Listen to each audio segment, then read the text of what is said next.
My name is Dr. Paul Lederer, and today I'm here to talk about a condition called strabismus. Strabismus is a condition where you often associate it with an eye that will turn inward or outward. Now, these conditions can be one eye, or they can be alternating, or one eye can even deviate upward. So strabismus is a condition that is looked at often cosmetically. The problem is cosmetics doesn't really satisfy what it is that a patient, a child, an adult has to go through when living with this condition. You see, there was an article that is put into the website that talks about the psychosocial effects of having strabismus, or an eye turn, and the fact that these things affect eye contact, depth perception in sports, personal self-worth, and that these conditions became more symbolic of problems to individuals after the age of 13. So that people with adults became more distressed over these conditions affecting the money they make, eye contact, how they performed in activities such as sports, driving.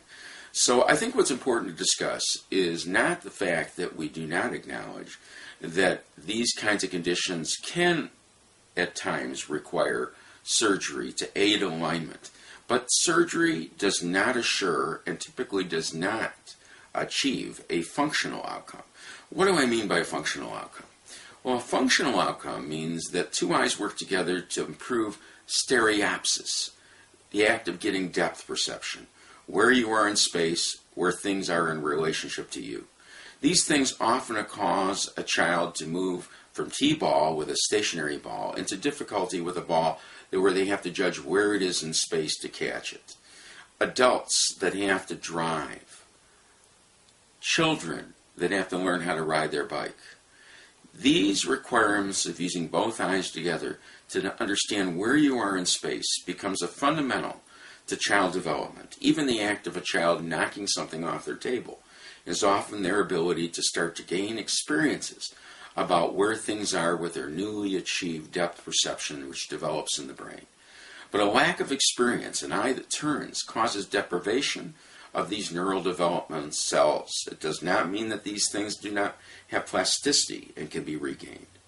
Another very interesting factor is intermittent conditions, which are often left alone.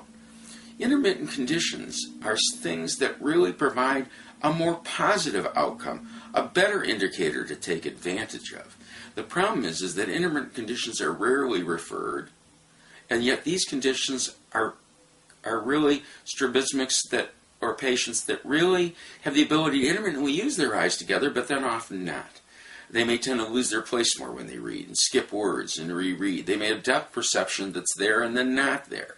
They may have this ability to have difficulty with eye contact, or that they're not peripherally aware of both sides of their body, and that if one eye continues to be the deviating eye, this eye goes on timeout, or what we call a lazy eye, or amblyopia. If, for example, the right eye is the amblyopic eye, then it is much easier to steal that ball in soccer from that right side. But moreover, it's more inclined for these children to have accidents by misjudging space on that side.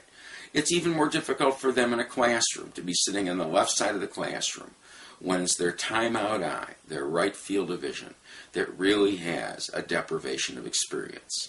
So we see that these conditions affect attention, spatial orientation of where you are in space, visual processing.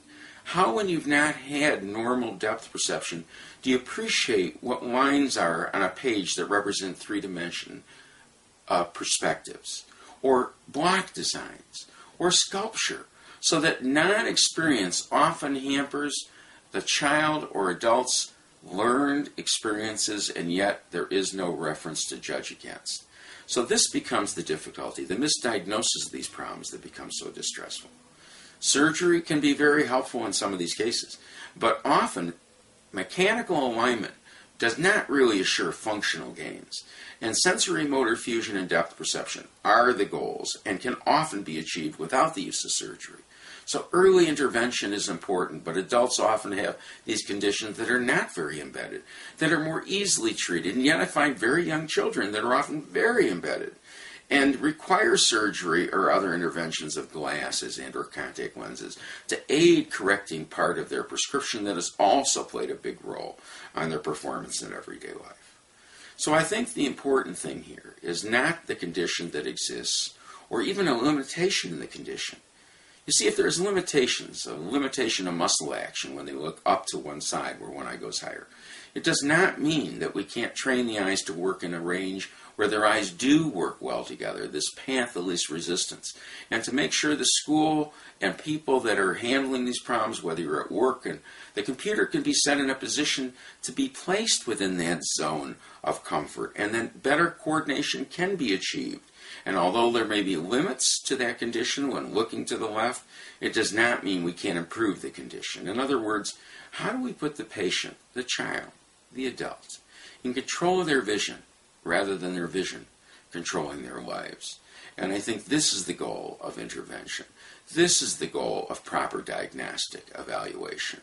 The ability to understand the condition, to teach those patients, those individuals who have these conditions, what these conditions mean in terms of their everyday life, and then to be able to achieve from effective diagnostic assessment a program of intervention that can achieve the goals set, and not just the doctor's goals, but more importantly the patient's goals for what could be considered success and a gain in performance that they had not had before.